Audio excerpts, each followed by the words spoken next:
c'est la conception que vous avez tous appris à travers la littérature, la conception de l'art pour l'art, la conception des parnassiens. C'est la conception des parnassiens. C'est-à-dire que la seule finalité de l'art, c'est la beauté. Sois belle et tais-toi. Tu n'as rien à dire. Alors, la question qui se pose, c'est, mais y a-t-il un sens derrière ce monument? Avec cette femme, je pense c'est un homme, avec sa femme, avec leur enfant, papa et Aïdom, mais y a-t-il une signification derrière? Si on l'appelle monument de la Renaissance, mais la Renaissance, c'est une signification qu'on donne à ce monument. La Renaissance quoi? La Renaissance africaine. Cela veut dire que, d'une certaine manière, une œuvre d'art peut avoir un sens. Une œuvre d'art peut servir à quelque chose, transmettre un message, d'une certaine manière. Et là, en matière de fonction de l'art, je vous renvoie à l'art africain, à l'art nègre, tout le monde le sait, que l'art africain est un art multifonctionnel. Je ne reviens pas sur les différentes fonctions de l'art, fonction pédagogique, fonction esthétique, fonction sociale, etc., etc. Pour dire tout simplement que si vous avez un sujet sur l'art, il est important, comme je l'ai dit depuis ce matin, d'identifier le problème qui est posé. Et chers candidats et candidates, tout à l'heure, le professeur Mbaye va revenir sur la question. Vous avez encore 2 semaines. S'il y a un conseil que je vous donne, c'est, si vous n'avez jamais commenté, d'apprendre la méthodologie du commentaire, c'est important. Ne partez jamais au bac. Ne partez jamais au bac en disant que je vais aller commenter. M. Mbaye va y revenir tout à l'heure, où je vais aller disserter. Ça, c'est un mauvais calcul. Un élève de terminale doit savoir disserter et doit savoir commenter. Si vous n'avez jamais commenté, vous avez encore 2 semaines pour voir ce que c'est que le commentaire. Si vous n'avez jamais disserté, vous avez encore 2 semaines pour apprendre la dissertation. Parce qu'on ne choisit pas son type d'exercice avant le jour J. C'est important, c'est un conseil que je vous donne. Vous aurez 3 sujets, je ne reviens pas là-dessus. Et que dans cette perspective, quand vous êtes devant un sujet, je ne cesse de le répéter, apprendre à identifier le problème. Pour terminer à la question sur l'art, un sujet est sorti une année qui disait que l'œuvre d'art n'est-elle que le prolongement de l'artiste. L'œuvre d'art n'est-elle que le prolongement de l'artiste? Mais à travers cette question, vous avez vu la restriction. Ne que. Est-ce que l'œuvre d'art n'est que le prolongement de l'artiste? Mais le sujet dit que l'œuvre d'art prolonge l'artiste. Autrement dit, à travers l'œuvre d'art, l'artiste exprime sa subjectivité. Madame, à travers l'œuvre d'art, il est possible de cerner la personnalité de l'artiste. On peut cerner la personnalité de l'artiste à travers ses œuvres. Vous prenez les œuvres d'un artiste, vous dites, il a telle personnalité parce qu'il se dévoile, il se révèle à travers ses œuvres. Vous prenez, sur le domaine de la musique, les œuvres de Abdou Guité Seck, par exemple, tout de suite, tu écoutes ses œuvres, tu dis que mais il a un rapport étroit avec les enfants. C'est un thème qui revient sur ses chansons. Maam sama dom bu jigéen, wala sama taw bu góor, wala xalé bi, ça revient toujours. Ce qui fait qu'il a un rapport étroit, essentiel avec les enfants. Mais parce que ça se traduit à travers ses œuvres, d'une certaine manière.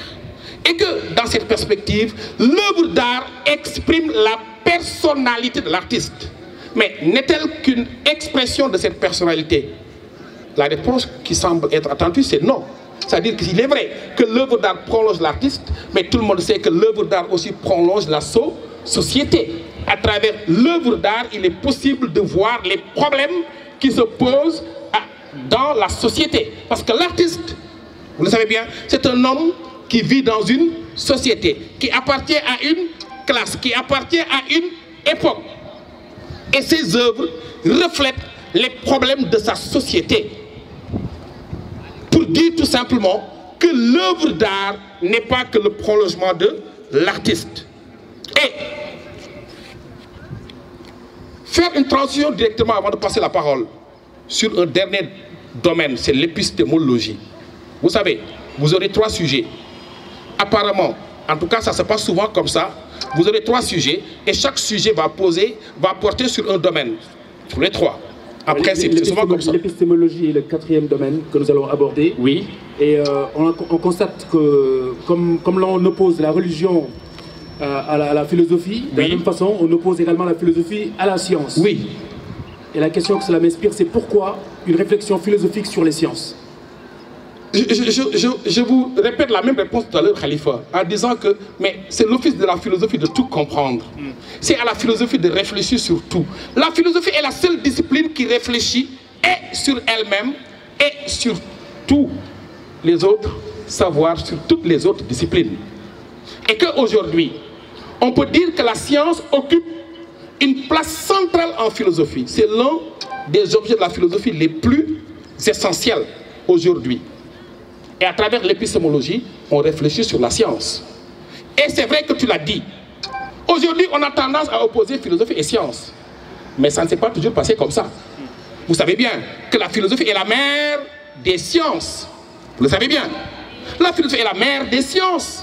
Vous savez d'ailleurs que de l'Antiquité jusqu'au XVIIe siècle, le philosophe était un scientifique, le scientifique était également un philosophe. Il n'y avait pas de séparation entre philosophie et science. Vous connaissez l'école de Platon, la première école de philosophie fondée par un philosophe?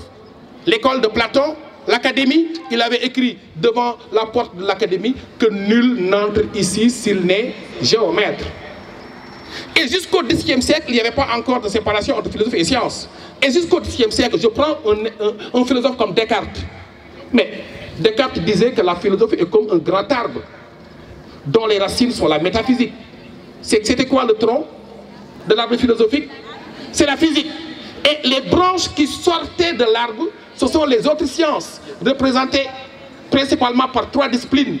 La médecine, la mécanique et la morale. Pour dire que jusqu'à chez Descartes, il n'y avait pas encore de séparation entre philosophie et science. C'est à partir du XIe siècle que les sciences particulières vont se démarquer de la philosophie. La physique va naître au XIe siècle.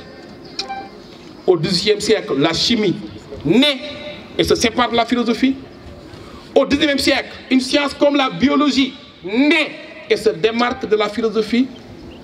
Et la philosophie espérait que toutes ces disciplines pouvaient naître, mais l'homme restait son objet à lui. Et voilà qu'à partir du XXe siècle, les sciences humaines commencent aussi à se détacher de la philosophie.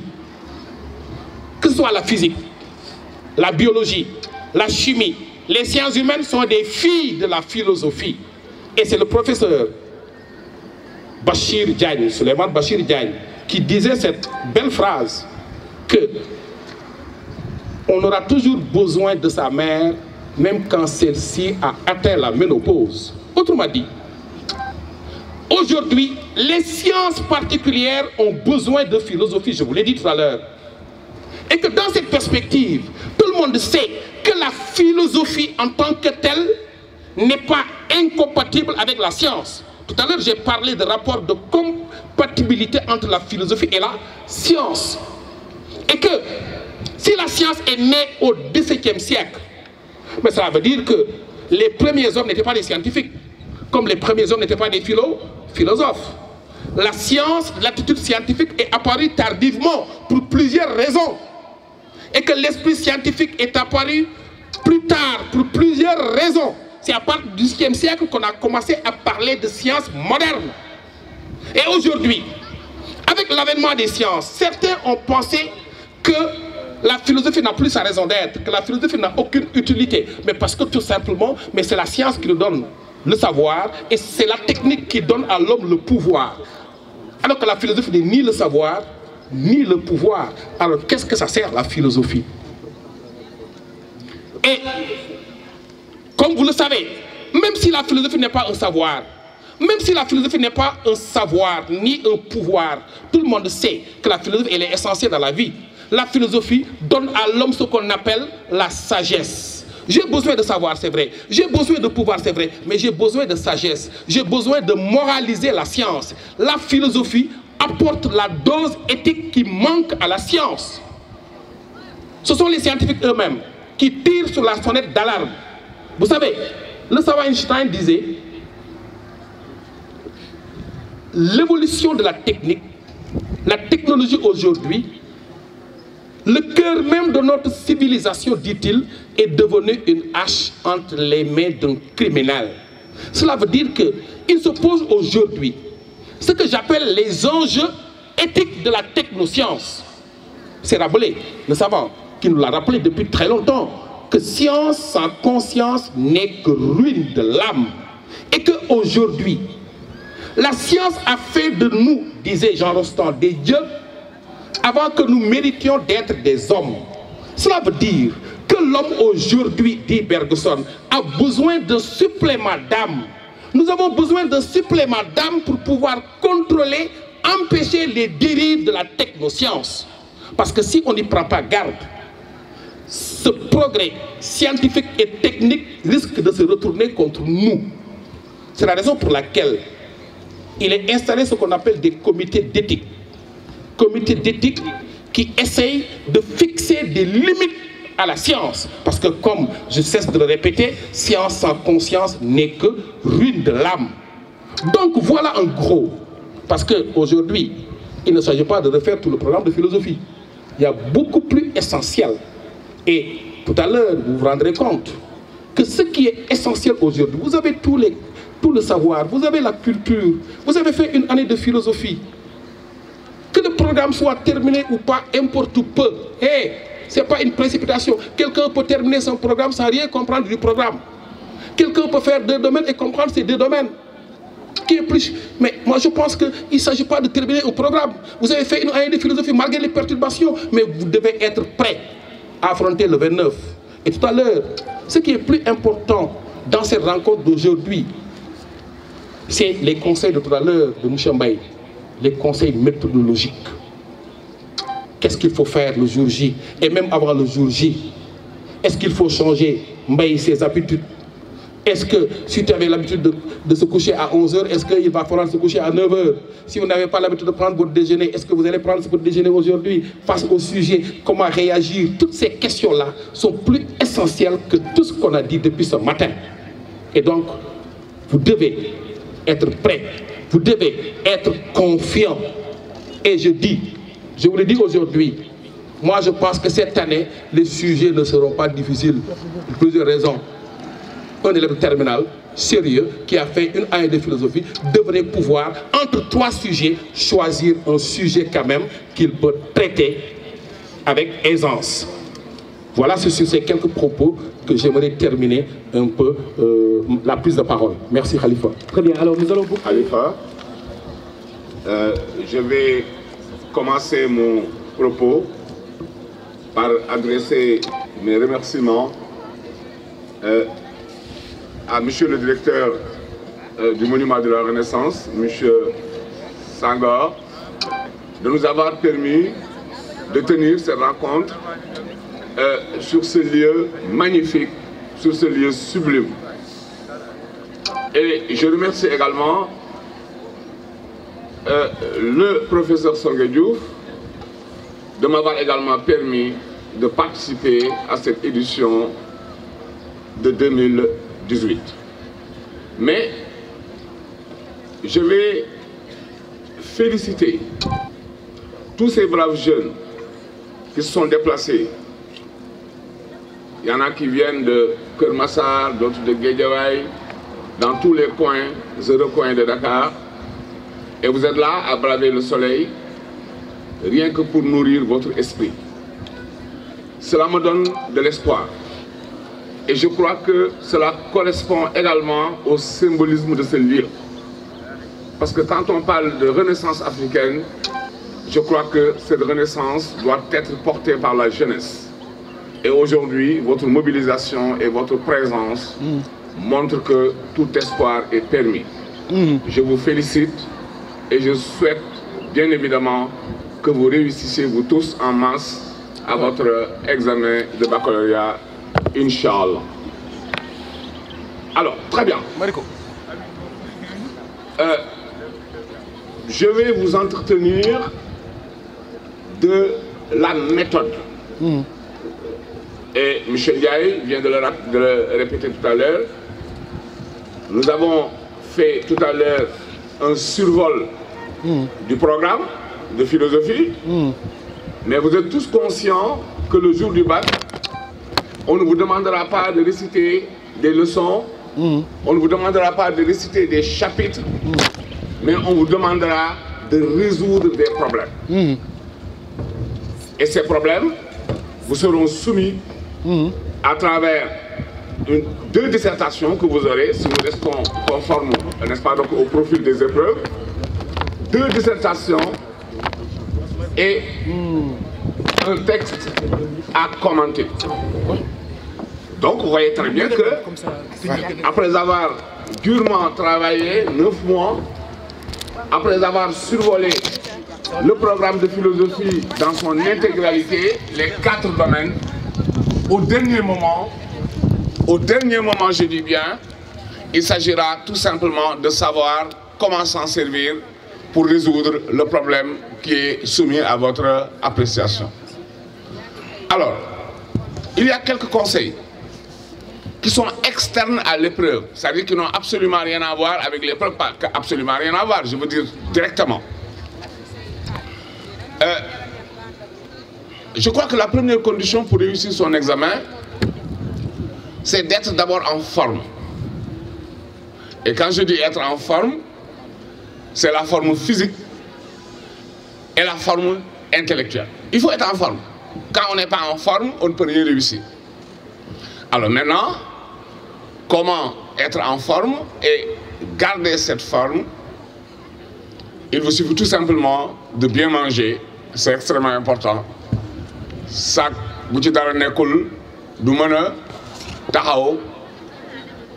il vous faut bien dormir. La récupération, elle est extrêmement importante. Et il ne faut pas tomber dans le piège qui consiste, au dernier moment, les 4 derniers jours ou les 5 derniers jours, de se priver de sommeil, hein, parce qu'on veut rattraper des choses. Non, je crois que ce n'est pas nécessaire. Il faut prendre le temps de dormir et de bien dormir. Ensuite, bien évidemment, je m'adresse à des jeunes. Pour garder cette forme, il faut faire du sport. C'est extrêmement important, faire du sport. Et le sport, vous pouvez en faire sous des formes différentes, faire la marche, etc., courir, comme vous êtes des jeunes, je crois qu'il n'y a pas d'inquiétude par rapport à ça. Donc ça, c'est la première condition, c'est être en forme. Alors maintenant, le jour de l'examen. La plus grande difficulté pour les élèves, bien évidemment, c'est de maîtriser le stress. Vous savez, quand on attend 9 mois et qu'on se retrouve subitement à 7h30 ou 8h en salle, il y a déjà un calme plat, le temps que les épreuves soient distribuées. Vous êtes encadré de surveillants, vous avez l'impression d'être dans une prison. Et la peur aidant, c'est tout à fait normal, c'est tout à fait naturel que les premières minutes, quand même, que vous soyez stressé. Mais c'est rien le stress. Le stress nous arrive à nous tous. Le stress est lié tout simplement à des situations nouvelles que nous affrontons. Le problème, ce n'est pas d'être stressé. Le problème, c'est d'échouer en un laps de temps record à maîtriser le stress. Alors, ce qui veut dire quoi? Ce qui veut dire qu'au bout de 15 minutes, 10 minutes, vous devez reprendre le contrôle de la situation, vous dire au plus profond de vous-même que vous avez très bien travaillé et qu'aujourd'hui vous êtes venu pour gagner. Et je crois que, une fois que les épreuves vous seront distribuées, là, normalement, le stress doit baisser parce que le moment est venu de se mettre au travail. On vous proposera 3 sujets, dont 2 dissertations et un commentaire de texte. Alors, très souvent, on peut considérer cela comme une faveur, au sens où on se dit que nous avons la possibilité de choisir sur 3 sujets. Si je ne réussis pas à comprendre ce sujet-là, le sujet numéro 1, je pourrais me rabattre sur le sujet numéro 2. Si je ne comprends pas le sujet numéro 2, je pourrais me rabattre sur le sujet numéro 3. Donc, j'ai 3 chances à exploiter. Et, sans nul doute, c'est une faveur. Mais en même temps, c'est un piège. Pourquoi c'est un piège? Parce que la plus grande difficulté, c'est d'être capable d'opérer un choix. Dès que le problème de choix se pose, bien évidemment, pour certains, c'est comme si vous rentrez dans un magasin où il y a plusieurs chaussures de toutes les couleurs et on vous demande de choisir une des chaussures. C'est vrai que il sera extrêmement difficile de gis ko xam day jël ben dal sol ko ni non non bé lay jël non bi lay jël am ko xamni sax day dem ba ñibi kërëm tok ni man de bé la waron jël. Donc vous voyez très bien que le choix est un piège. C'est un très grand piège. Donc il faut être capable de choisir. Et une fois que le choix est opéré, il faut appliquer la règle cartésienne de la résolution. Descartes dit, la plus mauvaise chose, c'est l'irrésolution. Et c'est quoi l'irrésolution? C'est quand on est incapable d'opérer un choix et de persister dans son choix. Et Descartes nous donne comme exemple le voyageur égaré. Dans une métaphore, Descartes dit, imaginez un voyageur qui au milieu de la forêt s'égare, il se perd. Mais s'il se perd, cela veut dire qu'il est dans l'incapacité de pouvoir situer le nord. Donc il ne sait plus où il doit se rendre. Alors qu'est-ce que je dois faire, dit Descartes?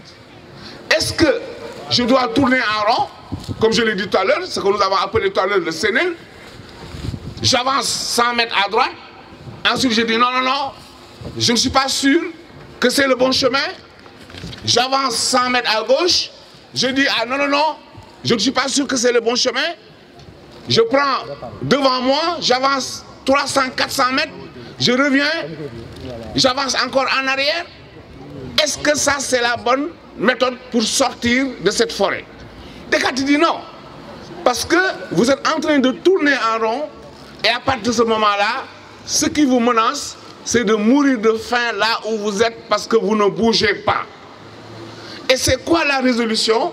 La résolution, c'est une fois que nous avons choisi une direction, même si nous n'avons pas la certitude absolue que le choix que nous avons opéré va nous conduire à la destination espérée, nous dit Descartes, il faut persévérer parce que c'est mieux que de tourner en rond dans la forêt, parce qu'en prenant un chemin et en le poursuivant jusqu'au bout, à défaut de nous conduire là où nous aurions souhaité aller, au moins nous allons aboutir quelque part. Et ça c'est extrêmement important. Alors donc, le choix est extrêmement important. Le choix, bien sûr, parce qu'il est délicat, il faut lui accorder tout le temps. Et qu'est-ce que cela veut dire, il faut lui accorder tout le temps? Il ne faut pas, au premier regard, au premier coup d'œil, choisir le premier sujet. Il faut prendre le temps de lire tous les 3 sujets. Et Michel Ndiaye vous l'a rappelé tout à l'heure. Alors, il faut prendre le temps de choisir de lire tous les 3 sujets. Et une fois maintenant que vous avez pris du recul, vous choisissez, et une fois que vous avez choisi, les autres sujets n'existent plus. Les autres sujets n'existent plus. Vous les évacuez systématiquement. Alors, donc ça c'est des conseils. Plus maintenant, ce qu'on pourrait appeler la gestion du temps. C'est extrêmement important de gérer le temps. Mais nous allons voir que cette gestion du temps dépendra fondamentalement n'est-ce pas, donc de la méthode de travail que vous allez utiliser. Alors, nous allons commencer avec la dissertation philosophique. Et je vais vous proposer une définition très simple de la dissertation philosophique. Mais qu'est-ce que disserter, M. Mbaye, d'abord et avant tout? Voilà. La dissertation philosophique, disserter, c'est une discussion cohérente et orientée vers la solution d'un problème. Discussion cohérente, orientée vers la solution d'un problème. Alors, donc, il y a le mot discussion dans la définition. Vous avez cohérente et orientée, et vous avez la solution d'un problème. Alors, qu'est-ce qu'une discussion? Alors, si on parle de discussion, cela suppose bien évidemment que nous pouvons avoir plusieurs positions divergentes par rapport à une question bien déterminée. Et les discuter consiste à les confronter, ces positions, les unes avec les autres, mais avec l'objectif fondamental de pouvoir dépasser une idée pour aller vers une autre idée de manière logique et cohérente jusqu'à ce que l'on aboutisse à une idée finale, c'est-à-dire une idée qu'on va concevoir comme étant la solution définitive du problème. Donc la discussion, je l'ai dit tout à l'heure, elle doit être cohérente parce que les idées doivent se déduire les unes des autres comme dans un syllogisme. Quand je dis tous les hommes sont mortels, je dis Socrate est un homme, alors il suit que Socrate est mortel. Donc c'est ça qu'on appelle la cohérence. Voilà, je précise qu'on est loin d'avoir fini. Hein? Il y a des derniers cafards entre guillemets qu'on va lâcher. L'autre élément, c'est qu'on va vous permettre de faire une visite guidée, vous restez à la fin. Il y a le ministre de l'économie et des finances qui a dit Amoul 250, Amoul 300 francs. Tout le monde aura droit à sa visite. Et lui-même, il viendra régler ça avec M. Senghor. Donc vous restez jusqu'à la fin gratuitement. Vous allez visiter le monument de la Renaissance. Le reste, on règle ça entre lui. Donc je reviens sur quelques axes majeurs. Et ensuite, on termine en beauté par une visite guidée. Mais la condition, c'est que vous restez là où vous êtes. Ça nous permettra de dire, premier lot, vous y allez. Quand vous reviendrez, deuxième lot, vous avez compris, pour qu'il y ait de l'ordre. Et il faut dire merci à celui qui vous a offert ça, qui est en train de nous rejoindre et qui n'est autre que le ministre de l'économie et des finances. Donc je vous laisse entre les mains de M. Mbaye avant que je ne revienne moi-même prendre la parole pour la question épistémologique. Excusez-moi de vous interrompre, grand maître. Merci, la parole est à vous. Merci beaucoup, M. Diouf. Alors, donc, j'étais en train de dire que donc, la dissertation philosophique est une discussion cohérente et orientée vers la solution d'un problème philosophique. Alors, le jour du baccalauréat, qu'est-ce qu'on va attendre d'une copie? Parce que dites-vous bien que vous serez corrigé par des professeurs et ces professeurs vont avoir des attentes par rapport aux copies. Alors, il y a 4 compétences qui seront attendues. La première compétence, c'est votre capacité à conceptualiser. La deuxième compétence, c'est votre capacité à problématiser. La troisième compétence, c'est votre capacité à argumenter. Et la quatrième compétence, c'est votre capacité à communiquer. Alors maintenant, ces compétences, je ne vais pas les définir de manière abstraite. Nous allons partir d'un sujet pratique. Et à partir de ce sujet-là, je vais vous montrer comment dérouler ces 4 compétences. Alors, ce sujet que je vais lire... Je vous demande d'écouter religieusement M. Mbaye. Alors, écoutez bien le sujet qu'il va lire et écoutez la démarche qu'il vous invite à entreprendre. Mais pour le 29 juin, c'est extrêmement important. Merci beaucoup, M. Diouf. Alors, ce sujet a été proposé par un élève de terminale. Hein? L'idée d'un inconscient. L'idée d'un inconscient. Introduit-elle la fatalité dans la vie de l'homme? C'est un élève de terminale qui m'a proposé tout récemment ce sujet. L'idée d'un inconscient introduit-elle cette idée, la fatalité dans la vie de l'homme? Alors, si vous avez un sujet pareil, la première compétence exigée, c'est ce que j'ai appelé tout à l'heure la conceptualisation. Qu'est-ce que c'est conceptualiser? Vous ne pouvez pas réfléchir sur un sujet si vous ne connaissez pas la signification des mots qui sont utilisés dans le sujet.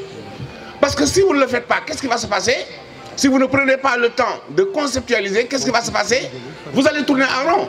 Mais finalement, vous ne parviendrez pas à résoudre le problème qui vous a été soumis.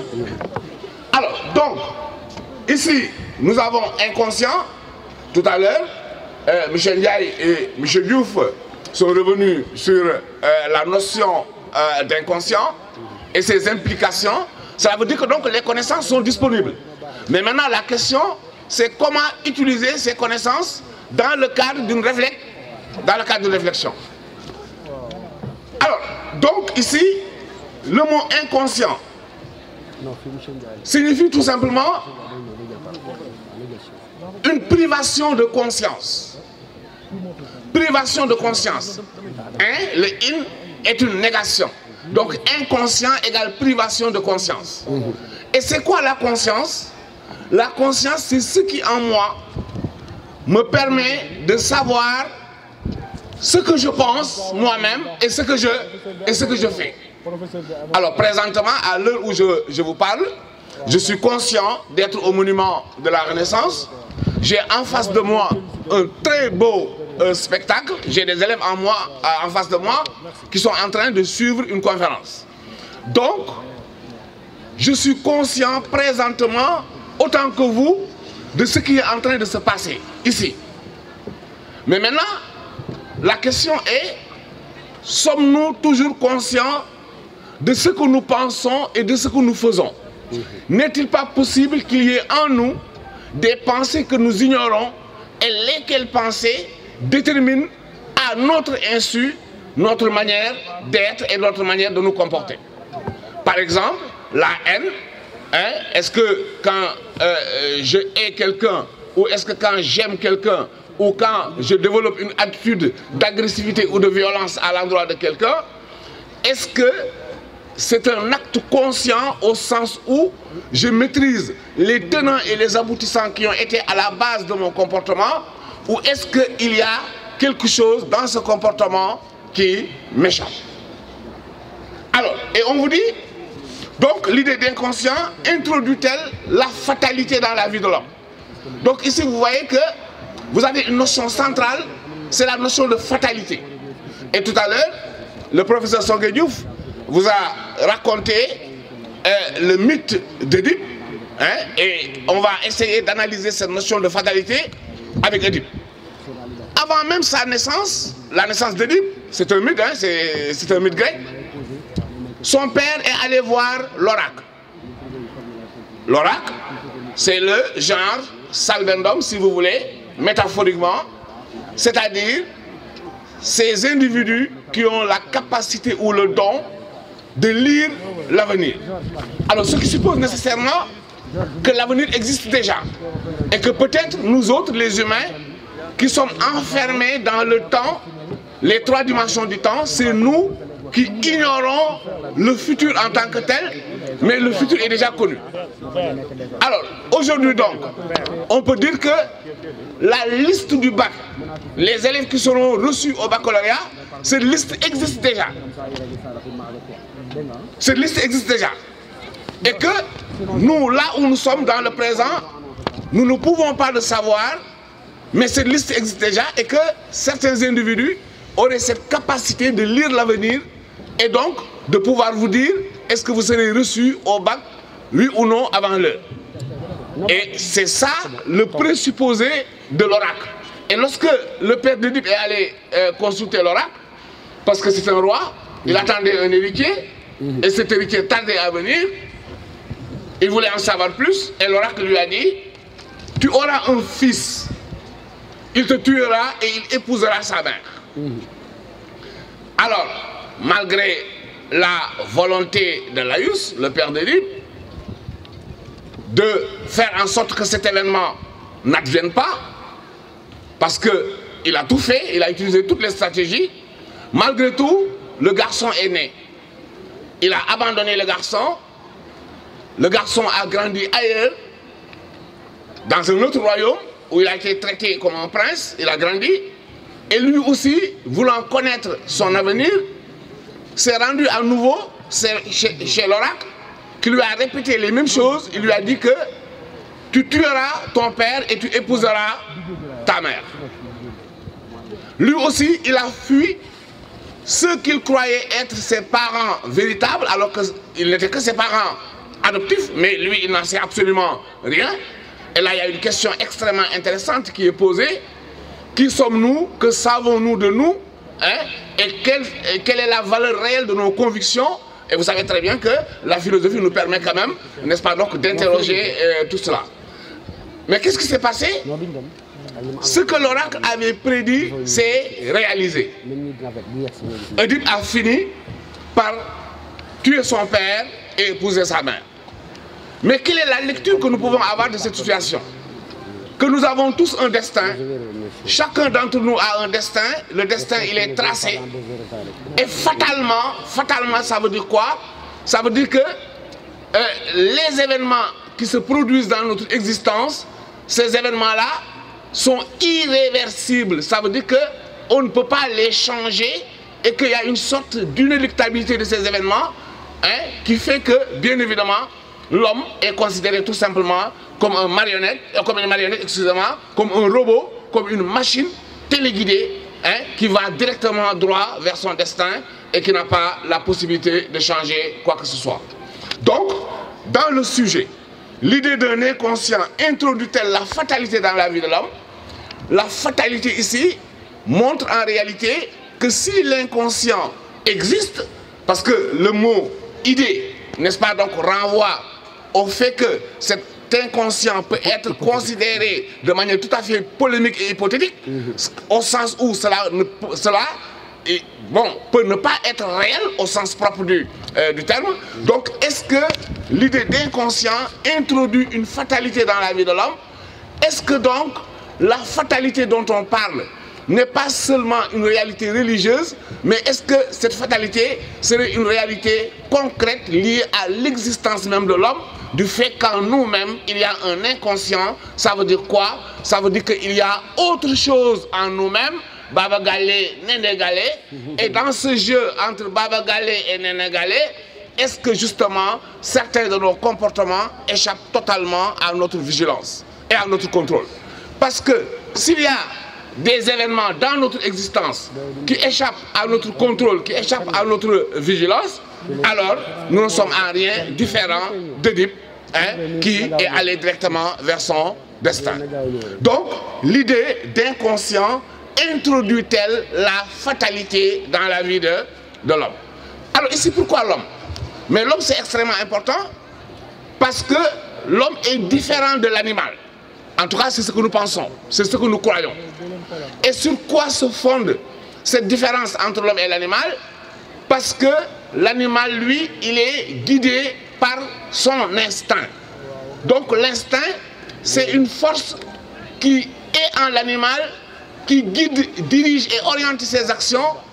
Et l'animal lui-même n'est que justement victime de cet instinct, de la même manière qu'Oedipe a été victime de son destin. Mais l'homme, on considère bien évidemment que lui, il est libre. Alors qu'est-ce que ça veut dire qu'il est libre? Ça veut dire que c'est un être conscient, il est capable de penser, de réfléchir, et il est capable de prendre des décisions.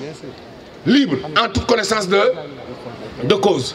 Donc, est-ce que cette idée d'inconscient ne vient pas, si vous voulez, rendre la vie de l'homme fatale, au sens où, justement, nous serions réduits à n'être que des robots, nous serions réduits à n'être que des marionnettes, n'est-ce pas, engagés à suivre un destin dont nous-mêmes, nous n'avons pas choisi le tracé. Alors, bien évidemment, sous ce rapport, il va de soi que la conscience serait une simple illusion, parce que en me voyant agir, je crois que c'est moi-même qui prends les décisions, mais en réalité, il y a autre chose, n'est-ce pas, donc qui est à la base, n'est-ce pas, donc des décisions que je prends. Donc voilà ce que dit le sujet. Et vous voyez que là, nous n'en sommes qu'à la compréhension du sujet. L'idée d'inconscient introduit-elle la fatalité dans la vie de l'homme? Et c'est Freud lui-même, il a été cité tout à l'heure par le professeur Songué Diouf, c'est Freud lui-même qui dit qu'il a infligé à l'humanité sa troisième blessure. Cette blessure qu'il appelle une blessure narcissique. Pourquoi? Parce que Freud pense que l'homme est resté dans une sorte de narcissisme, c'est-à-dire une sorte de survalorisation de soi. Moi l'homme, je ne suis pas un animal. Moi l'homme, je suis différent moi l'homme, je suis différent des autres. Moi l'homme, je suis la créature suprême. Et d'ailleurs, si vous regardez ce qui se passe, n'est-ce pas, donc dans les grandes religions, si vous regardez les discours religieux, particulièrement les religions monothéistes, il est écrit clairement dans la religion musulmane que Satan a refusé, Satan, Iblis, Satan a refusé de se prosterner devant le couple adamique, donc devant Adam et Ève, donc devant le symbole de l'humanité. Et ce refus signifie quoi? Signifie qu'il y a un problème de place. Parce que Satan, lui, il croyait que c'est lui qui vient directement après Dieu. Mais lorsque Dieu lui a demandé de se prosterner, il a compris qu'après Dieu, c'est l'homme qui vient. Donc vous voyez très bien que l'homme s'est donné une position de choix dans la hiérarchie des créatures, des créatures, oui, et l'homme croit que après Dieu, c'est lui-même qui vient. Et la première blessure du Freud qui lui a été infligée est venue de Copernic. Il a été le premier à décentrer la Terre, parce que si les hommes ont cru, jusqu'à un passé récent, entre le 16e et le 17e siècle, que la Terre était le centre du monde, le centre de l'univers, et que tout tournait autour de la Terre, c'est parce que l'homme, il habitait la Terre, et comme il se concevait lui-même comme étant la créature qui vient directement après Dieu, sa noblesse, il va la transférer à la Terre. Et en transférant sa noblesse à la Terre également devait être la planète la plus noble de toutes les autres planètes. Et Copernic est venu montrer que la Terre n'est pas le centre de l'univers. Donc, une première blessure qui a été infligée à l'humanité. La deuxième blessure qui va lui être infligée est venue de Darwin, Charles Darwin. Alors, donc, l'homme dit, moi je n'ai absolument rien à voir avec l'animal. Dieu m'a créé séparément des animaux. Donc moi je suis une créature noble. Et lorsque Darwin est venu, il a démontré avec sa fameuse théorie évolutionniste que justement l'homme est un descendant du singe, le singe entre guillemets. En tout cas, c'est un prototype animal qui lui ressemble, n'est-ce pas? De toute façon, l'homme aurait, n'est-ce pas, donc une origine purement animale. Et ça, c'est la deuxième souffrance que la connaissance, la science va infliger à l'humanité. Mais la troisième blessure va venir de Freud lui-même, avec la théorie de l'inconscient. Pourquoi? Parce que cette théorie de l'inconscient va remettre en cause l'idée de liberté. Et je disais tout à l'heure que c'est ça, c'est sur ça que se fonde ce qui nous différencie, ce qui nous distingue des animaux. Si l'animal est régi par son instinct, s'il agit de manière spontanée, si ses comportements sont automatisés, il en est autrement en ce qui concerne l'être humain qui, lui, a la capacité de penser, a la capacité de réfléchir et d'opérer des choix en toute liberté. Mais lorsque Freud montre en réalité qu'il y a de l'inconscient en nous et que cet inconscient a une place prépondérante, alors là, la conclusion va directement dans le sens, n'est-ce pas, donc de la négation, n'est-ce pas, donc de la liberté. Et c'est pourquoi certains considèrent que la psychanalyse est un scandale au sens propre du terme. Et ce qui est scandaleux dans cette théorie, c'est la négation de la liberté. Donc on comprend maintenant le sujet. L'idée d'inconscient introduit-elle la fatalité dans la vie de l'homme? Alors maintenant, il faut problématiser. Une fois qu'on a compris, on problématise. Et que veut dire problématiser? Problématiser, c'est montrer tout simplement qu'on peut avoir plusieurs réponses différentes à cette question. Au moins 2 réponses. Alors la première, c'est celle qui est suggérée par le sujet lui-même. Donc l'idée d'inconscient introduit bel et bien une fatalité dans la vie de l'homme parce qu'il y a incompatibilité entre inconscient et liberté. À partir du moment où il y a incompatibilité entre inconscient et liberté, et si l'inconscient est prépondérant et déterminant dans la vie de l'homme, alors tout ce que l'homme fait, c'est comme si cela a été déjà tracé par son destin. Mais est-ce que c'est la seule réponse dont nous disposons? Il y a un autre élément de réponse, et c'est cet autre élément de réponse qui va nous permettre de construire une réflexion. L'autre élément de réponse consiste tout simplement à montrer que l'inconscient en tant que tel n'est pas une fatalité au sens propre du terme, mais il s'agit d'un déterminisme. Et qu'est-ce que ça veut dire, un déterminisme? Que tout est fait à une cause, donc l'inconscient a une cause, et la cause de l'inconscient, c'est le refoulement. Et d'ailleurs, c'est pourquoi, dès les premières heures, justement, la psychanalyse s'est constituée, non pas en tant que théorie scientifique, mais la psychanalyse s'est constituée en tant que technique de traitement. Qu'est-ce que ça veut dire en tant que technique de traitement? C'est-à-dire, on peut se délivrer de l'inconscient si on connaît la cause de l'inconscient. Et c'est maintenant la distinction que l'élève va opérer entre fatalité et déterminisme qui va lui permettre de montrer en définitive que l'inconscient n'introduit pas la fatalité dans la vie de l'homme. Et maintenant, il s'agira d'organiser tout cela, n'est-ce pas, donc au niveau, n'est-ce pas, donc de l'argumentation. Le dernier point porte sur la communication. Et que veut dire communiquer? Une fois que vous avez des idées, une fois que vous avez posé le problème, une fois que vous avez les arguments qu'il faut, maintenant il faut être capable de les traduire en actes. Être capable de les traduire en actes, ça veut dire quoi? Ça veut dire être capable de rédiger une copie, hein, et parce que justement, c'est à travers cette copie que vous allez être jugé. Alors, maintenant, bien sûr, je vais tout simplement vous donner quelques petites recettes. Par exemple, si vous, au niveau de la communication, si vous voulez introduire une idée, d'abord, tout d'abord, etc. Mais si vous dites d'abord, il faut dire ensuite pour introduire une deuxième idée. Et pour introduire une troisième idée, il faut dire enfin. Alors, il faut éviter les fautes, etc.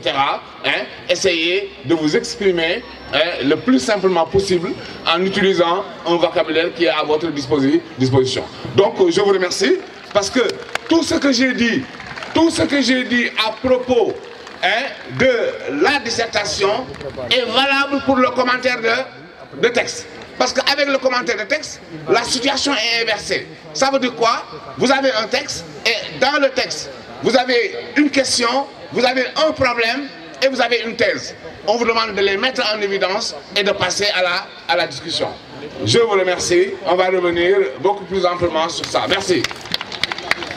Voilà, merci beaucoup, professeur Pape Moussa Mbaye.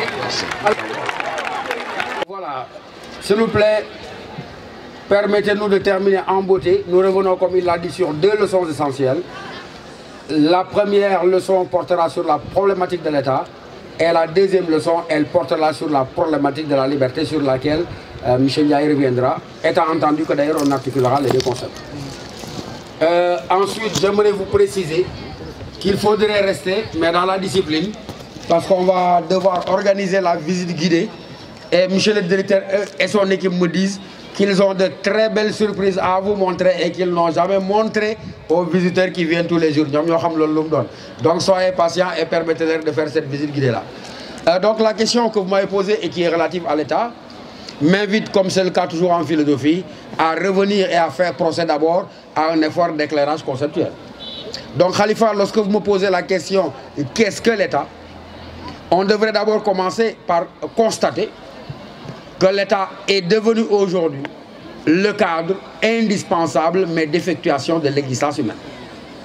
Mais une fois ce constat fait, on peut s'amuser à constater que peut-être qu'historiquement il a existé des sociétés sans État, mais qu'aujourd'hui, l'État est devenu encore une fois l'élément dans lequel peut se dérouler la vie humaine. D'abord, qu'est-ce que l'État? On pourra constater, quelles que puissent être les définitions qu'on vous donne, qu'il y a 3 éléments qui me semblent constitutifs, mais de l'État.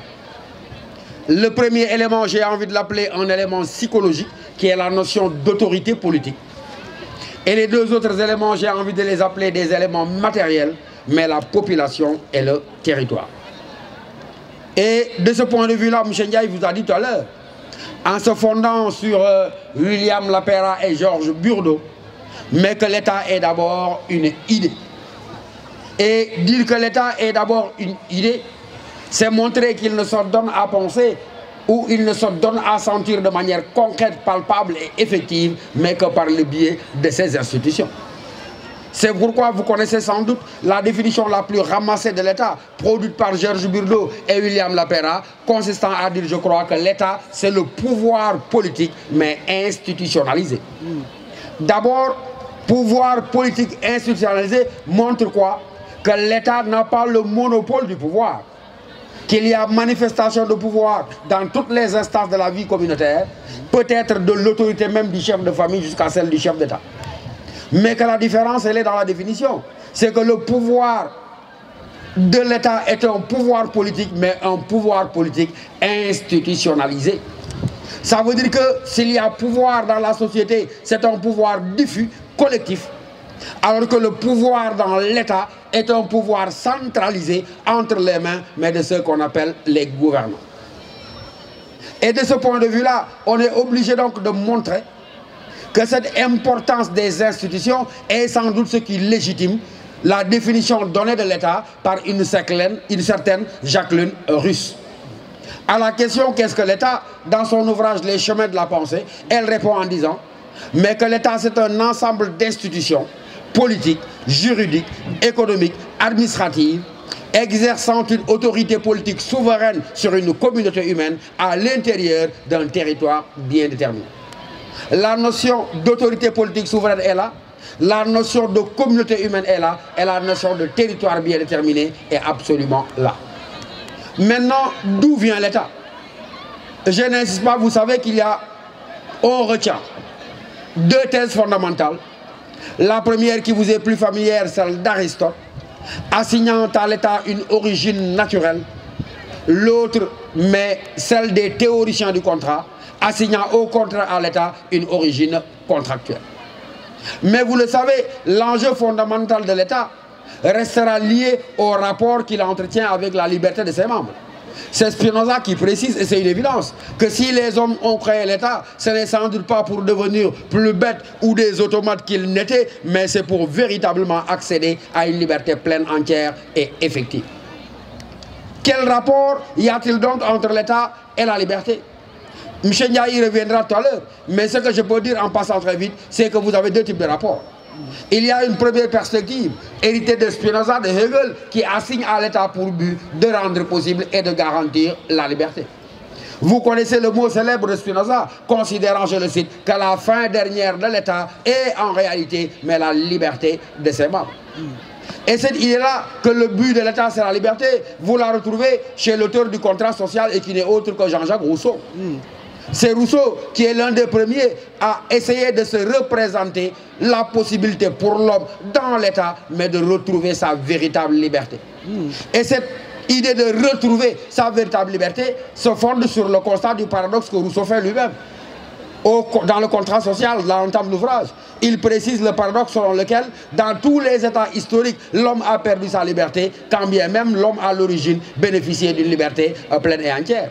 Et ce constat rousseauiste, selon lequel, si l'homme est né libre aujourd'hui, il est partout dans les fers, il s'agira donc pour lui d'imaginer, de se représenter le type d'état apte à lui rendre, mais cette liberté originelle.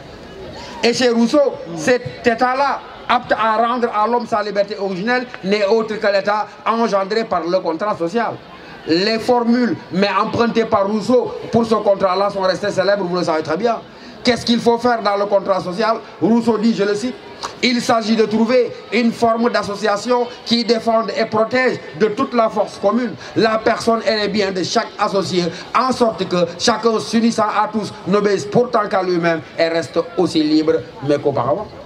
Et l'originalité donc de Rousseau, vous la comprenez, est de montrer qu'il n'y a pas de contradiction entre être soumis aux lois et être libre.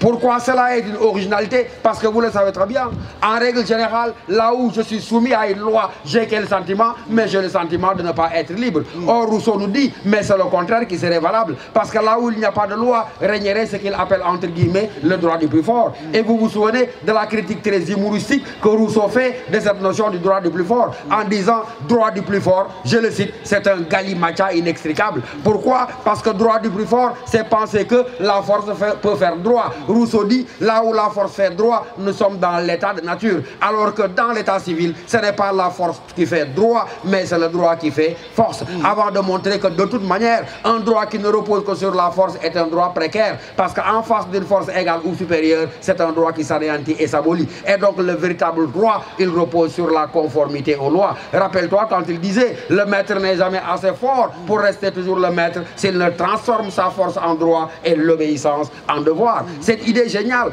qu'on doit transformer sa force en droit et l'obéissance en devoir vise à montrer que absence de loi, absence de liberté, présence de la loi égale garante et fondement mais de toute liberté authentique. Mais tu sais très bien qu'autant dans la perspective de Rousseau, le but de l'État c'est la liberté. Chez Hobbes, c'est la liberté. L'État doit garantir la paix et la sécurité. Et tu sais très bien que cette idée-là, elle repose sur une autre idée consistant à penser que l'État est une réalité transcendante au-dessus de l'individu et qui ne veille qu'à l'intérêt général. Idée qui sera battue en brèche par la perspective marxiste, par également la perspective anarchiste et même par la perspective nietzschéenne. Et donc je t'invite à revenir très rapidement sur ces différents éléments-là avant qu'on ne passe à autre chose.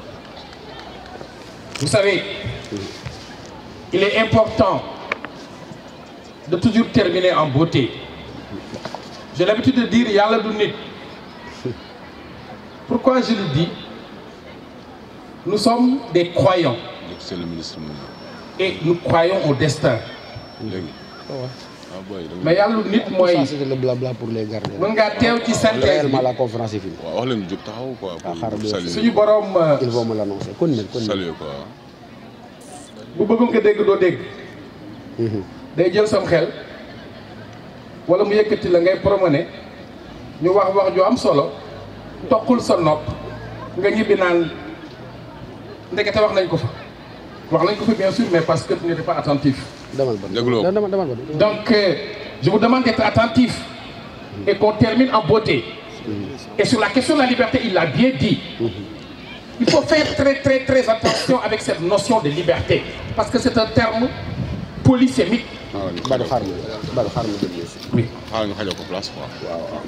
Voilà, nous vous demandons donc de bien vouloir vous lever pour accueillir celui qui vous a offert cette journée. Levez-vous tous, monsieur le ministre de l'économie et des finances.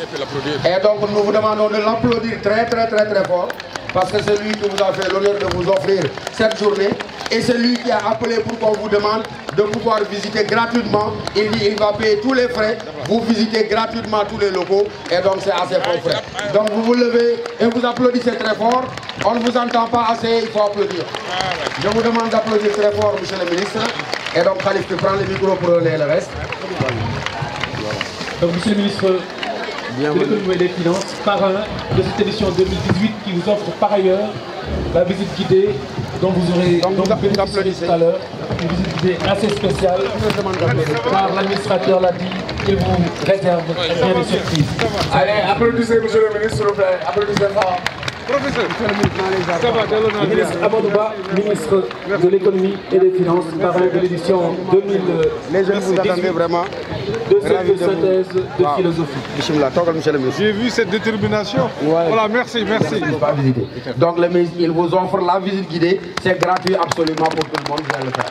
Donc je disais à l'entame de mon propos que c'est pour la première fois franchement que nous avons accepté, et je le disais au directeur général, d'y mêler entre guillemets un homme politique, parce que c'est une activité qui se déroule depuis bientôt une dizaine d'années, mais j'ai souvent pris mes distances avec les politiques. Mais pourquoi lui, quand Fallou m'approche, je dis, ce que je sais de lui, c'est un homme intègre, ce n'est pas un politicien, justement, c'est un politique, et qu'il accepte d'investir dans l'éducation en s'adressant aux Parcellois, mais au-delà des Parcellois, à la jeunesse sénégalaise. Mais je vous invite à dire ensemble merci, monsieur le ministre, parce que c'est lui qui a pris en charge tout cela, et je vous demande de vous lever encore une fois. Levez-vous tous et applaudissez-le vraiment très fort pour cette belle initiative qui a été la sienne. Parce que ce n'est pas tout le temps que des politiciens acceptent d'investir dans un secteur ingrat. Parce que celui-là, il n'a pas investi pour des électeurs, mais il a investi pour la formation de la conscience citoyenne de sa jeunesse. Donc nous vous disons merci le ministre, tout le monde vous dit merci et nous vous prions de dire un mot justement pour vous adresser à cette jeunesse-là qui est en face de vous. Bonjour à tous les élèves. Merci. Je vais rester debout. D'accord. Professeur, je voudrais te remercier. Merci, monsieur le ministre. Pour cette initiative citoyenne. Merci, monsieur le ministre. Te remercier pour cet engagement. Merci. Mais surtout féliciter les élèves, parce que quand on m'a dit que ces élèves sont aujourd'hui ici, au Monument de la Renaissance, sous cette chaleur, pour suivre un cours, j'ai dit voilà des jeunes qu'il faut encourager, voilà des jeunes qu'il faut soutenir, et surtout il faut prier pour ces jeunes. Je prie vraiment le Tout-Puissant pour qu'à l'issue de ces examens, que vous soyez tous bacheliers. Allez.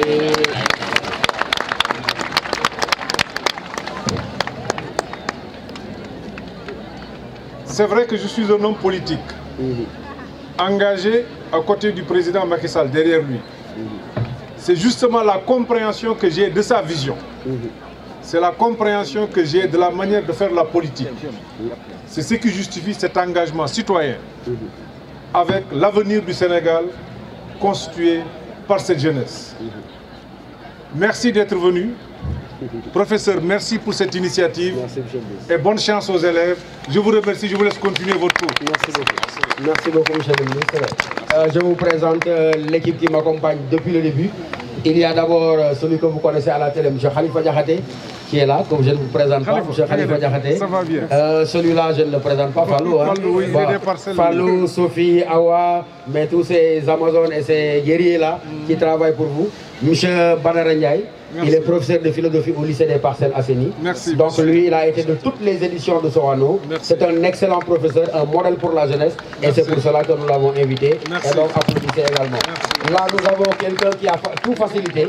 Un homme de lettres, c'est un professeur de français. Bien sûr. Et j'ai dit tout à l'heure, mais que, monsieur le ministre, je disais c'est celui-là qui m'a amené à la télévision pour la première fois. Ah bon? J'étais un frêle garçon, j'avais entre 19 et 20 ans.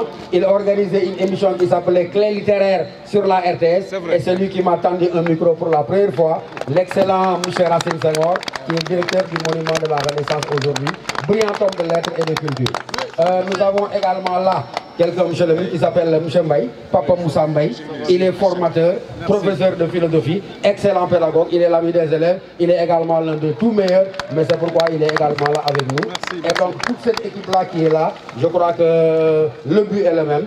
Faire en sorte que cette jeunesse-là, mais qui tient entre ses mains l'avenir de ce pays, soit formée, soit éduquée. Parce que vous l'avez compris, je le disais avant vous, mais que si véritablement vous avez accepté d'investir dans ça, mais c'est que d'abord vous croyez en l'éducation, parce que c'est le seul moyen de faire un peuple et de forger la conscience des citoyens. Donc nous vous remercions d'être venus. Nous savons que vous n'avez pas beaucoup de temps, mais le simple fait d'avoir accepté d'être là parmi nous et de communier avec cette jeunesse nous va droit au cœur et nous vous en remercions grandement. Merci. En disant que ce n'est que le début, je crois, qu'il y a beaucoup d'actions qu'envisagent les Awa Sophie, tous ces guerrières-là et Fallou. Donc voilà, avec le Monument de la Renaissance bien sûr, et je crois que c'est un partenariat dont le seul bénéfice ira simplement à la jeunesse de ce pays-là et à sa formation et à sa construction. Donc merci à tous. Le 29. Et que la société et l'État nous exigent obéissance. Ce qui fait que si nous concevons la liberté comme absence de contrainte, en obéissant aux lois ou en obéissant aux normes, on renonce à sa liberté.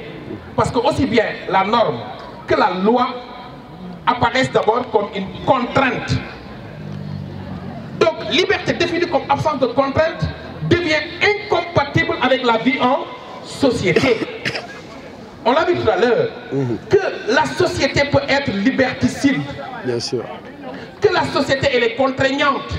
J'ai rappelé tout à l'heure ces propos de Schopenhauer qui disait que toute société a pour compagnie inséparable la contrainte et réclame des sacrifices qui coûtent d'autant plus cher que la propre individualité est plus marquante.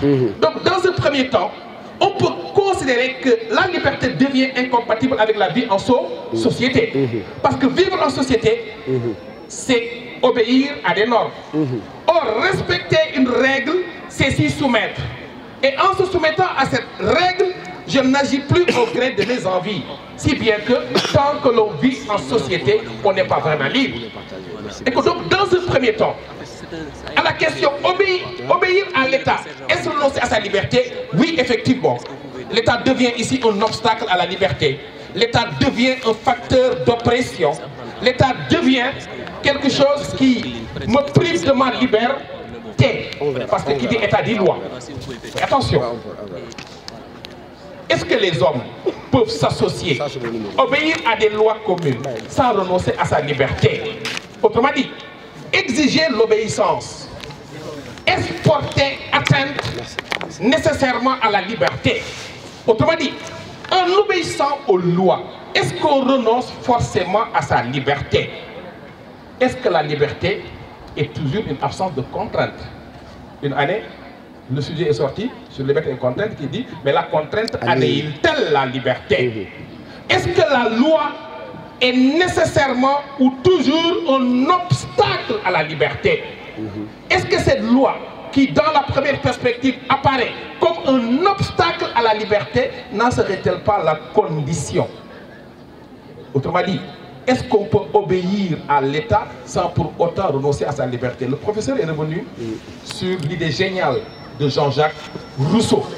C'est Jean-Jacques Rousseau, l'un des grands penseurs de la démocratie, qui à travers son contrat social réussit à concilier liberté et obéissance. Autrement dit, comment peut-on s'associer, obéir à des lois communes sans pour autant renoncer à sa liberté?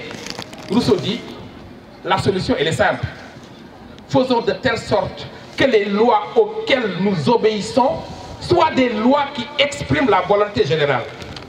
Et pour que la loi puisse exprimer la volonté générale, mais il faut que cette même loi soit votée par le peuple. Si c'est le peuple qui vote une loi, si c'est le même peuple qui obéit à la loi qu'il a votée, est-ce que le peuple obéit à quelqu'un d'autre? L'obéissance à la loi qu'on s'est prescrite est liberté. Donc il va falloir faire très attention avec les sujets. Tout à l'heure, M. Mbaye est revenu là-dessus. Prenez votre temps. Quand vous serez devant l'épreuve, je vous conseille, chers candidats et candidates, de ne pas se précipiter. Il ne faut pas confondre vitesse et précipitation. Les élèves nous def. Nous avons une salle, nous tensionner. Nous avons une salle, nous avons une épreuve, 10 minutes, 15 minutes, nous avons gauche, ça va être 2 fois, nous avons droite, qui est 3 fois, nous avons bind. Vous savez bind. Vous savez que nous avons bind. Peut-être que nous avons hors sujet. Yo, dès ce temps, dès au moins 10 minutes dans le choix du sujet. On va passer sujet. Nous allons passer sujet. Dès 10 minutes pour choisir un sujet. Et ce jour-là, chers candidats, chers candidates, 2 critères devront vous guider dans le choix du sujet.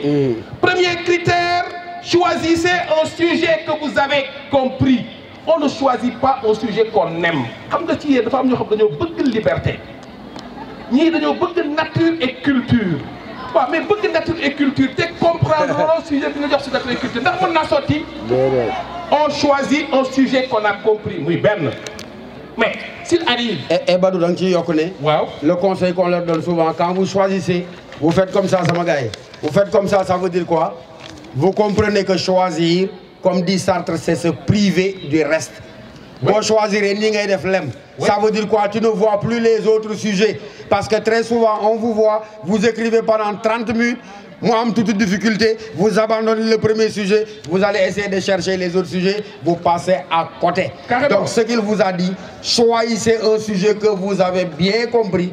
Et comme nous l'avons l'habitude de dire, oui, la seule question qui vous fait échouer, c'est laquelle?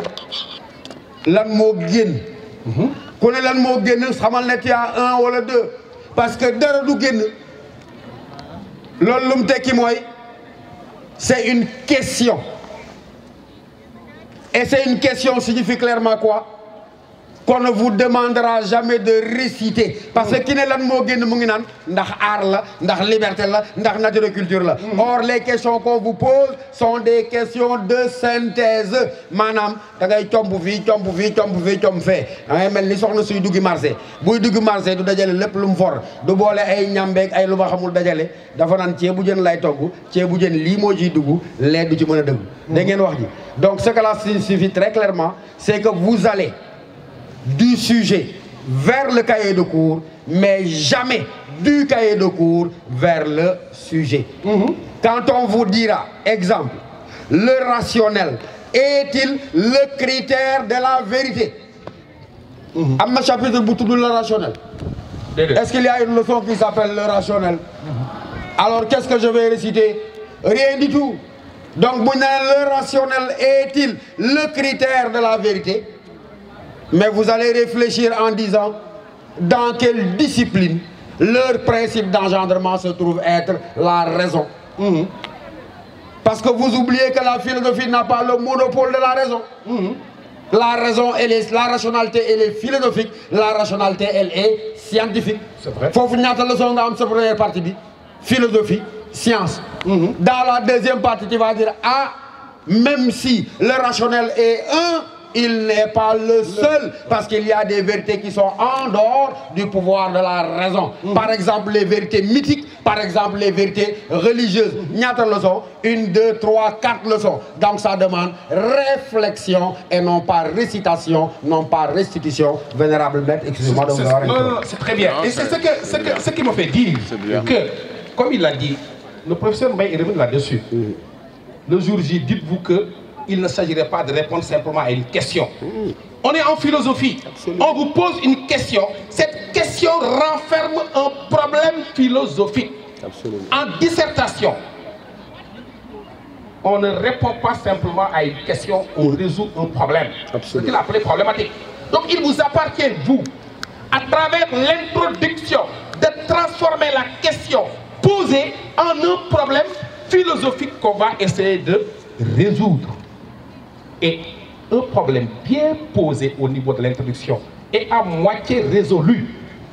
Donc, dès l'instant temps, il y a un travail au brouillon à faire. Bien choisir les arguments. M. Mbaye est revenu sur les compétences attendues qu'on attend de vous. Moi, j'ai l'habitude de participer, on a l'habitude de participer aux concertations, aux réunions de concertation. Quand on nous donne un peu le corriger, souvent, après la problématique, on dit qu'est-ce qui est attendu du candidat ou de la candidate. Et la première remarque que je vois à travers ces corrigés, c'est qu'il est d'abord attendu du candidat ou de la candidate une analyse conceptuelle. Absolument. Mais comment vous pouvez traiter un sujet sur le rapport entre liberté et obéissance sans définir l'obéissance, sans définir liberté? C'est pas possible. Donc il faut apprendre à analyser les concepts, c'est important. Absolument. Parfois tu peux lire un sujet sans pour autant le comprendre. Mais il suffit d'analyser le sujet pour qu'au cours de l'analyse surgisse la compréhension. Il faut apprendre à analyser les sujets au brouillon. Il faut un travail au brouillon à faire. C'est important. Après l'analyse conceptuelle, il l'a dit. Il est revenu sur la problématique. Je vous dis, comment on corrige le bac? Conceptualisation plus problématisation, elle est notée sur 7 sur les 20 points. 7 sur les 20 points. C'est analyse conceptuelle et problématisation. Absolument. Il reste combien de points? 13. Moi, une deuxième compétence importante en philosophie. Mono réussir une dissertation de philosophie si vous ne savez pas argumenter. Absolument. Il faut apprendre à justifier ce que vous dites. Moi, j'ai l'habitude de dire à mes élèves, et moi, je vais son problème, défendre n'importe quelle idée. C'est ça la philosophie. Il faut apprendre à justifier ses opinions avec des arguments rationnels, des arguments philosophiques. Donc l'argumentation, elle est notée sur 8 sur les 20 points. Ça fait combien? 15. Les 5 points qui restent, c'est la communication dont parlait M. Mbaye. Il faut apprendre à communiquer clairement. Moi, j'ai l'habitude de dire, une pensée, une communication confuse est souvent le signe d'une pensée confuse. Parce que, comme dit Boileau, mais tout ce qui se conçoit bien s'énonce clairement. Et les mots pour les dire arrivent aisément. Ou bien comme dit Hegel, il dit ce qu'on n'arrive pas à dire, c'est la pensée obscure à l'état de fermentation, qui ne devient claire que lorsqu'elle rencontre le mot, et que c'est le mot qui donne à la pensée son existence la plus haute et la plus vraie. Eh bien, cela veut dire que il n'y a pas de pensée donc en dehors du langage. Il faut maîtriser la langue, communiquer clairement, éviter les fautes, écrire lisiblement. C'est le bac. Écrire lisiblement, c'est important. Tout ça entre dans le cadre de la communication, les 5 points. Séparer l'introduction, le développement, la conclusion, les séparer nettement, en sautant une ligne. Mais Badou, dis-leur souvent, quand vous commencez philosophie PHY, mais le correcteur, il met 1, il le lit par la suite. Mais c'est vrai. Vous voyez des copies du bac philosophie PHY, mais le correcteur se dit, il n'y a rien à chercher dans cette copie-là, parce que quand quelqu'un ne sait pas écrire philosophie, n'attendez pas une dissertation de philosophie. Bien sûr. Et donc, quand le problème est bien posé dans l'introduction, s'il vous plaît, il faut apprendre à organiser le développement. Absolument. Il faut veiller à la communication. Moi, quand je corrige, je n'ai pas envie de corriger certaines copies, parce que c'est confus. La copie n'est pas aérée. Difficile de corriger de telles copies, il faut aérer la copie. En quoi faisant? Vous savez, il n'y a jamais un développement d'une dissertation en philosophie en une partie. Amoul. Au moins 2 parties. Au plus 4 parties. Et vous savez, au lieu de mettre les idées comme ça, organisez le développement. Si vous avez le développement en 2 parties, mais chaque partie doit être subdivisée en ce qu'on appelle des sous-parties ou des paragraphes. Et à chaque paragraphe correspond une idée. Il faut organiser. Quand vous avez une idée dans le premier paragraphe, justifiez l'idée, démontrez, illustrez, annoncez le paragraphe suivant, va à la ligne, alinéa, commence un autre paragraphe, tu termines par une illustration, tu annonces le paragraphe suivant, va à la ligne, alinéa, affaire de refait. C'est important la présentation matérielle de la copie. 5 points, c'est beaucoup quand même. Donc si vous maîtrisez, allez au bac avec ces 4 compétences. Conceptualisation, dites-vous qu'on nous avait dit au monument de la Renaissance qu'il faut que je définisse les concepts. Deuxièmement, problématique. Dites-nous, les professeurs avaient dit qu'il fallait poser le problème. Est-ce que ma problématique a été bien posée? Est-ce qu'elle est cohérente? Troisième compétence, dites-vous qu'on nous avait dit qu'il fallait que j'argumente, que je fonde mes propos, que je justifie mes propos. Et 4e compétence, moi c'est le dites-vous qu'on m'avait dit qu'il fallait que je communique clairement. li ngay wax mën naa leer ci yow te du leer ci ki lay lire. bindaloo sa bopp da ngay bind pour ñu lire la.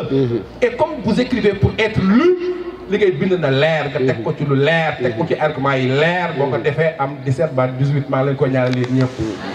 Vas-y. Alors, merci beaucoup, M. Gaye. Donc je vais juste ajouter. Alors il y a un problème, vous savez. Pour réussir votre argumentation, qu'est-ce qu'il faut faire? Au départ, il faut savoir ce que vous voulez faire. Par exemple, si on vous dit l'État est-il incompatible avec la liberté? Mais vous devez connaître quelle est votre position par rapport à cette question. Oui. Parce que c'est en fonction de la position que vous avez que vous allez organiser la réflexion. Bien sûr. Par exemple, quand on me dit l'État est-il incompatible avec la liberté? Oui. Moi je dis, ma thèse c'est que État et liberté sont compatibles. Oui. Alors donc je dois examiner l'idée qui voudrait que l'État et la liberté soient incompatibles. C'est ça. Et c'est en examinant cette idée, d'abord en commençant par la valoriser, en montrant quels sont les arguments qui permettent de soutenir une telle idée, et ensuite de montrer les limites et les faiblesses de cette idée, que je pourrais maintenant asseoir la mienne, qui consiste à dire maintenant que État et liberté sont compatibles. Oui. Et là, ça permet à votre réflexion d'avoir une certaine cohérence. Donc c'est pourquoi dans la définition de la dissertation que je viens de vous livrer tout à l'heure, nous avons mentionné que c'est une discussion cohérente et orientée vers la solution d'un problème. Donc il faut connaître, pour que da ngay xam fi nga jëm. Oui. Absolument. boo xamulee fi nga jëm munoo xam foo jaar. par exemple man tey dama war a dem Dakar. centre ville laa bëgg dem. maa ngi fii monument de la Renaissance. mais il faut ma xam ni man centre ville laa bëgg jëm. C'est ça. pour mën a xam ndax corniche bi laa war a jaar ndax dama war a jël taxi wala dama war a jël Ndiaga Ndiaye ban heure et cetera et cetera. donc pour que ma mën a définir les moyens qui me permettent d'atteindre une fin et la fin c'est la solution du problème. Il faut que je puisse connaître cette solution à l'avance et maintenant articuler la réflexion de manière cohérente de nature à aboutir cette solution, à cette solution-là. Donc voilà la stratégie qu'il faudrait ajouter. Moi j'ai dit, pour justifier ce que vous venez de dire, que surtout li nga gëm, parce que sujet vous le posez, vous avez une conviction sur le sujet. Comme tout à l'heure, est-ce que l'État est incompatible avec la liberté? Si vous pensez, vous, que l'État et la liberté sont compatibles, mais commencez le développement par défendre le point de vue adverse. Montrer en quoi l'État serait-il l'ennemi de la liberté. Et d'ailleurs, la thèse coïncide souvent avec le point de vue du sens commun. Très clairement. Dans la deuxième partie, l'antithèse. Et en matière de plan dialectique, ce n'est pas pour le moment de l'erreur ou le nielé. Ça dépend des professeurs. Moi, par exemple, dans ma classe, dans ma pratique de classe, je n'impose pas une synthèse à mes élèves. Tu es comme moi alors. Parce que, et oui. Ouais, moi également, je leur demande d'ailleurs d'éviter de penser qu'il faut forcément faire une synthèse. Pourquoi? Parce que très souvent, quand ils ont fait une synthèse par expérience, ils vous répètent la même chose dans la conclusion. Ils ne sont pas capables d'aller vers autre chose. Et ça, c'est pas bien. Ce n'est pas obligatoire. C'est la conclusion qui a valeur éminemment de synthèse. Donc, si vous n'êtes pas sûr de votre synthèse, parce que la synthèse, c'est une partie, comme la thèse et l'antithèse. C'est-à-dire, si vous avez une thèse avec trois paragraphes, une antithèse avec 3 paragraphes, mais tu ne peux pas venir me faire une thèse avec une seule idée. Il faut aussi des paragraphes. Il faut un équilibre entre les parties. Et comme il l'a dit, une synthèse n'est pas la somme de la thèse et de l'antithèse. Synthèse yomboul. Man duma tabax sama premier étage def fa sama aaw. Tabax sama deuxième étage def fa ñaarel. Nan damay bëgg troisième étage lepp bo lay rajo ci souf. Vous l'avez compris, quand il dit Rousseau, il pense à... quand il dit Rousseau, il pense à... Et donc, dans cette perspective, il est important, en matière aussi de plan dialectique, une antithèse ne vient pas toujours rejeter la thèse. Comme Songué avait l'habitude de le dire, il faut éviter de défendre une chose et son contraire de manière catégorique. Tu ne peux pas, par exemple, en tout cas, je trouve ça un peu incohérent par rapport au sujet sur État et liberté, venir dans le premier temps. État et liberté sont incompatibles parce que. Nous, deuxième partie, État et liberté ne sont pas incompatibles parce que. C'est deux choses qui sont deux choses différentes. Donc il faut apprendre à nuancer. Donc là, État et société, État et liberté sont compatibles. Mais dans la thèse, nuance tes propos, montre en quoi État et liberté seraient incompatibles. Il faut apprendre à utiliser le conditionnel. On est en philosophie, éviter d'être catégorique. Parce que c'est un tout, un développement. Une antithèse peut ne pas rejeter la thèse. Une antithèse peut apporter une limite à la thèse. Regardez le sujet que j'ai donné, je crois quelque part. Le sujet disait, les hommes sont-ils seulement le produit de leur culture? Seulement. Le professeur a dit tout à l'heure, il n'y a pas d'homme sans culture, il n'y a pas d'homme en dehors de la culture. Vous savez pourquoi? Mais parce que l'homme n'est pas un être naturel. On n'est pas homme, on le devient. Et l'homme ne peut devenir homme qu'à travers la culture, qu'à travers la société. Mais les hommes, sont-ils le seul produit de leur culture? Après avoir montré que la culture définit l'homme, mais se demander, mais l'homme est-il le seul produit de la culture? Ça, c'est une limite. Et là, vous pensez à qui? En posant la question, les hommes sont-ils le seul produit de la culture? Vous pensez à quel penseur par rapport à cette question que je viens de poser? Le penseur qui dit non, l'homme n'est ni le seul produit de la nature, ni le seul produit de la culture. C'est un être bioculturel, j'ai nommé Edgar Morin. Il faut savoir varier avec les arguments. Vous avez tout le nécessaire pour réussir. Excusez-moi, il ne faut pas confondre vitesse et précipitation. Je termine par là. Pamoussa a dit une chose essentielle. Moi, il faut un plan cohérent avant de commencer la rédaction. Moi, je le dis autrement, je dis à mes élèves, ne jamais Ne jamais écrire une seule ligne sur la copie si vous ne savez pas où aboutira la réflexion. Voilà, c'est la conclusion. C'est le plan. C'est important pour mener des rédactions cohérentes. Et c'est important. Oui, pas vous ça? Oui, alors donc je voulais juste ajouter. Par exemple, si nous considérons le sujet qui dit l'État est-il incompatible avec la liberté? Donc, je peux défendre deux idées. La première, qui voudrait que État et liberté soient incompatibles. Et la seconde idée, qui voudrait que État et liberté soient compatibles. Mais je dois commencer par un si. Tout à l'heure, je vous ai dit que dans l'argumentation, c'est un syllogisme. Et le syllogisme est un raisonnement. C'est-à-dire, si tous les hommes sont mortels, si Socrate est un homme, donc Socrate est mortel. Non, oui. Si tous les peuls sont des mangeurs d'hommes, donc M. Ba est un peul, donc il est mangeur d'hommes. Il est mangeur d'hommes. Alors, très bien. Donc, ici, par rapport à l'État et la liberté, donc je dis, si l'État gouverne par la loi, et si la loi est une contrainte au sens où cette loi s'impose aux individus, alors État et liberté sont incompatibles, c'est logique. Donc, si vivre dans un État, c'est obéir à la loi, oui. Et si la loi est une contrainte, qu'est-ce qu'une contrainte? Une contrainte, c'est une force extérieure qui vient s'imposer à ma volonté. Il suit de là que État et liberté sont incompatibles. Par ailleurs, donc vous voyez très bien que là, il doit se produire un renversement dans la réflexion. Par ailleurs, si la loi est l'expression de la volonté générale, comme le dit Rousseau, c'est-à-dire que si ce sont les gouvernés eux-mêmes qui font la loi, en obéissant à cette même loi, il reste totalement et entièrement libre. Et de ce point de vue, État cesse d'être incompatible avec liberté. Donc, c'est un raisonnement. Vous posez un si et vous en tirez les conclusions sur la base de l'exploitation des notions que vous utilisez. Merci beaucoup. On va conclure avec le professeur, mais j'aimerais simplement prendre un peu la défense des peuls qui sont là. Ma femme se nomme Dia. C'est l'air de Ngor de Toudou. Ngor dañ ko may jabar. Jabar ji ñëw Nogay. Benn fa la def mu woon Nogay na ko Nogay xam nga li fi xew mu ne ko déedéet mu ne ko fii de ndekki añ reer fi am ndekki añ reer. Vous avez compris? Ndekki li. Fajar 6 heures du matin mu ne ko Nogay mu ne ko waaw mu ne ko jox ma ndekki li. Nogay jox ko ndekki li. Ndekki au sens figuré, s'il vous plaît. Noppi doom. Waaw.